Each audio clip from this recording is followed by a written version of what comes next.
I love how your story, Michael, highlights strengths with differences. I think that's so good, especially in education. So from your perspective, how does neurodiversity enhance creativity, and what's possibly one way educators can design for that maybe next week in their lessons or in their Yeah, classroom? I will send you the white papers I wrote about it. I'd love that. Um, I think the neurodiversity. I'm telling you from me, not from anybody else, because I'm 101 of 8 billion. I was told, and I think everybody was told, but I was told that my way of thinking and being, because it wasn't thinking first, it was being first, and then my thought patterns came out, was wrong. I couldn't read, I couldn't do math, I couldn't do this, I couldn't do that. So I was told the way you be is wrong. So I was very afraid, and I got a lot of fear infiltrated to be part of the tribe, because we are herd animals. So being in the class, I've never had a thing. I was speak of the class and was one of the worst students, because I was good with humans, and we had no problem. I talked to the smartest kids, and they were really nice. They tried to help me. They weren't shaming me or anything. They wanted to because everybody said, "Oh, they bullied me. They bullied me." No, nobody. Girls were laughing because girls are smarter than men at that age, and they were laughing, and they thought I was funny, and I am funny. So I was my ego was a little bit at that time. And then over 60 years, I found out, no, this is for me. The thinking is not for the system good, but it is for me good, because I don't know anything, but I'm aware the moment I talk to you. So I changed my way of knowledge to awareness. And when I'm aware, I don't have to read 100,000 books.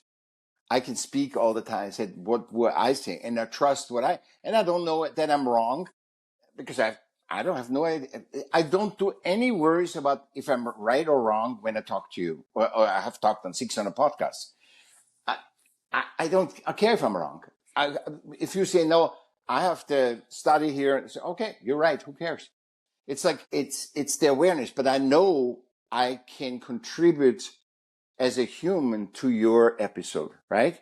I'm not saying, oh, I'm going to give you all the data and statistics about this and this and this, but they can read a book. They don't need to listen to a podcast. This is actually also, I'm working on podcasts also to make podcasts more human centric, because our power is the human centricity.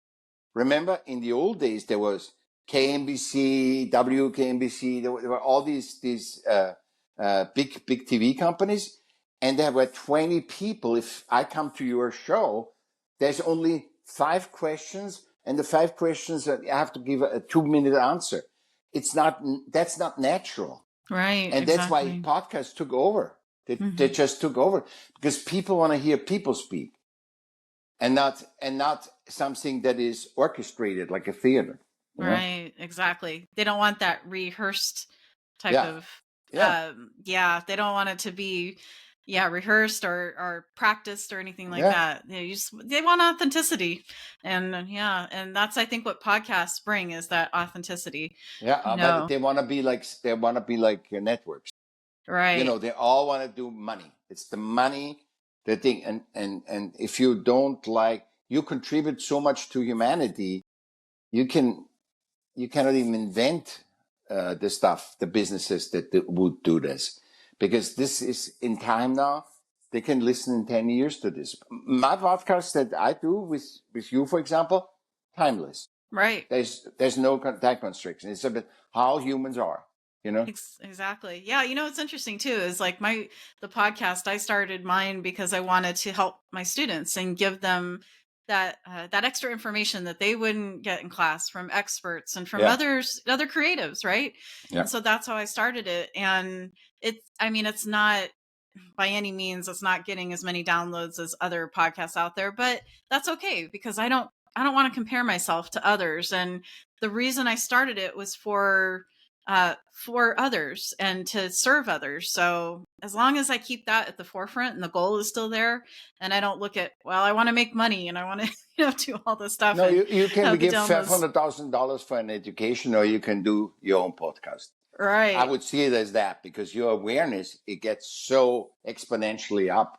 Right. Uh, you know, Exactly. Yeah. I've learned so much from doing this, and just be it's human, and amazing. you didn't go. Yeah. So you have something to really resolve, because you are in university, and that's another thing. I learned so much from talking to humans, so to really activate the interaction in class. Right.